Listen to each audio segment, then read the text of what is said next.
And the reason I like to play PacMan is the reason why I do anything, I think, is that it's a contest with myself. Can I beat yesterday's score? I'm always striving to improve my score. So I play it as a form of relaxation. And I've also discovered it's a little bit like meditation. Meditation teaches you to focus. And this focus is a very important aspect of playing PacMan. If you don't focus on getting your little dot around the maze and avoiding the ghosts, then you're going to lose your little dot. And one of the things, every time I start to play, I get involved in the game and I'm playing along, I think, oh, I can use this in my sermon. And the minute I lose my focus, and when I start saying, oh, I can use this, I've lost my focus. The minute I lose my focus, I lose my little player. Focus is very important in playing PacMan. Focus is very important in life.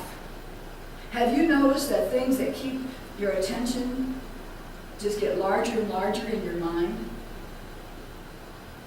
And have you noticed that when you focus on something you really enjoy, how much more you enjoy it, and how larger it gets in your life?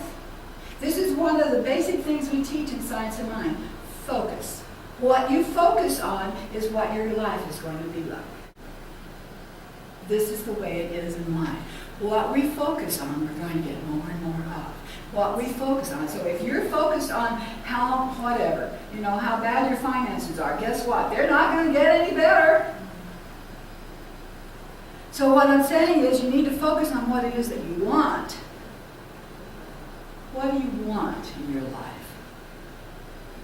Forget about what it might look like right now. So what?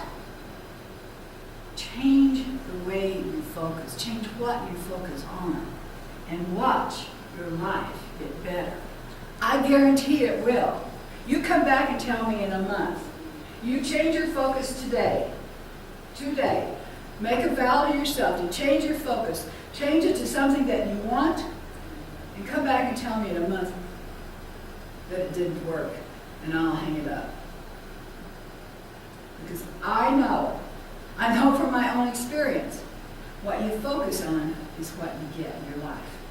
The second thing I learned is you have to be conscious. You have to be awake and alert at all times.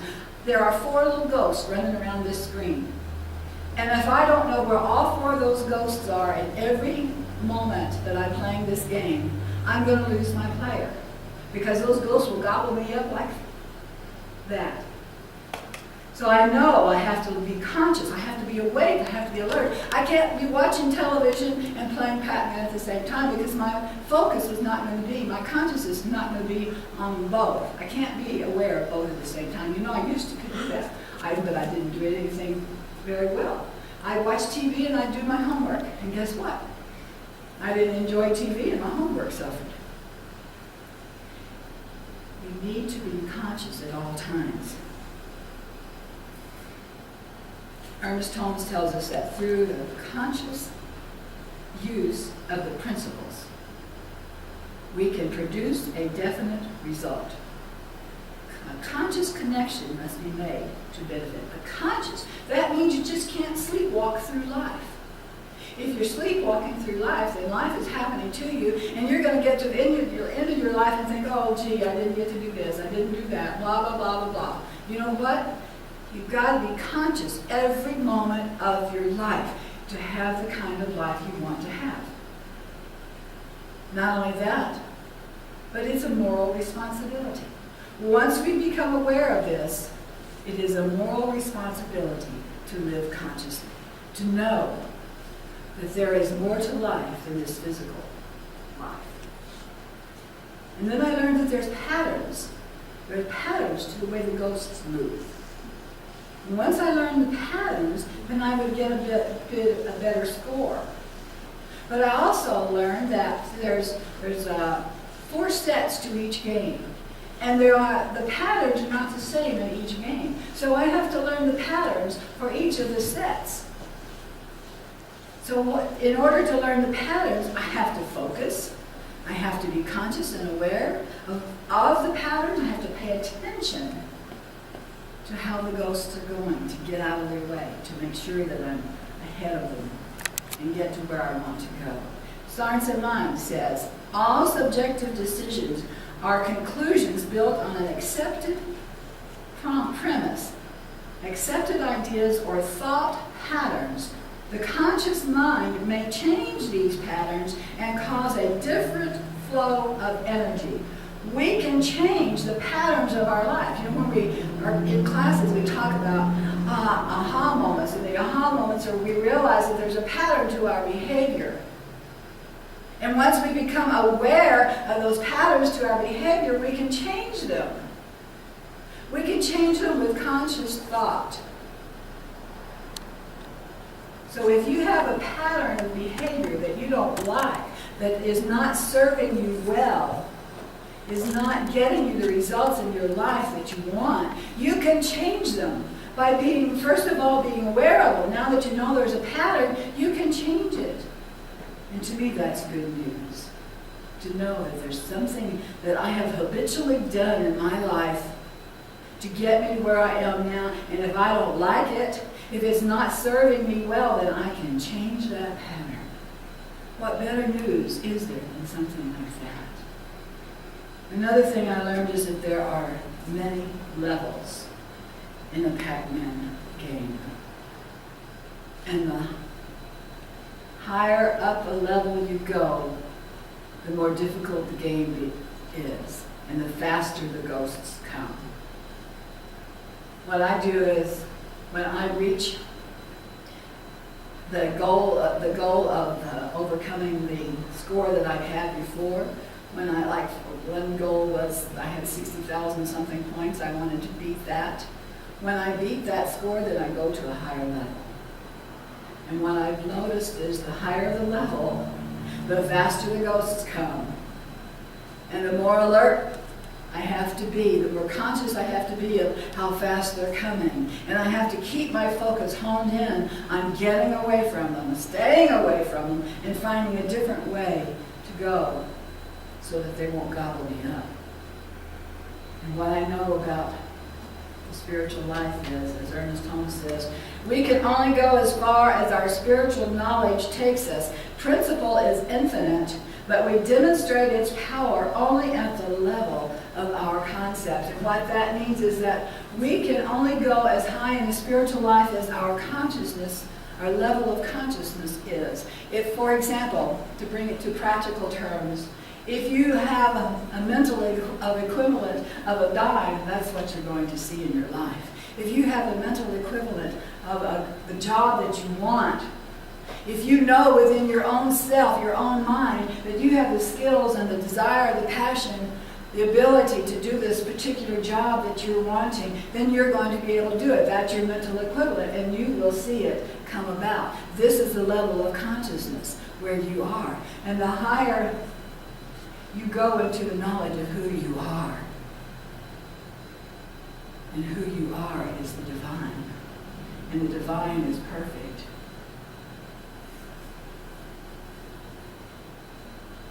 And the better able you're going to be to manifest what it is that you want. If you want $1 million and you have a mental equivalent of $10, you're not going to manifest $1 million. If you have a mental equivalent of the perfect job, then you're going to manifest that perfect job. If you know exactly what it is that you want in a partner or a relationship, then you're going to be able to manifest that perfect relationship. But if you don't, if you're relying on the old patterns of behavior that you've had before, then that's what you're going to attract to you. That's what your level of consciousness is. And this is what I've learned. The next thing I learned is sometimes in the first set, I do really well. And when I do really well, I get almost to reaching the score that I want to beat, or I do beat it. But if I finish the first set with a very low score, chances are I'm not going to beat the high score that I want to beat. So what I learned is to stay focused, to be aware, to know the patterns, and that way I'm not squandering the first two games, the first one or two games, sets of the game. Because when I squander the games by not paying attention, by not staying focused, by just letting my mind wander all over the place while I'm trying to run my little player around the scoreboard, the board. That's squandering the first two. And I've learned not to squander that. Because if I do, I'm not going to get anywhere with it. So what I want you to know is, if you squander the first half of your life, when you get to the end of your life, you're going to wish that you had some of that life back. If you squander, if you don't take care of the business of your life, if you don't concentrate, focus on who you are, and if you just fritter time away, then you're going to get to the end of your life and you're going to look back and you're going to think, oh, I wish I could do it all over again because I didn't do everything I wanted to do.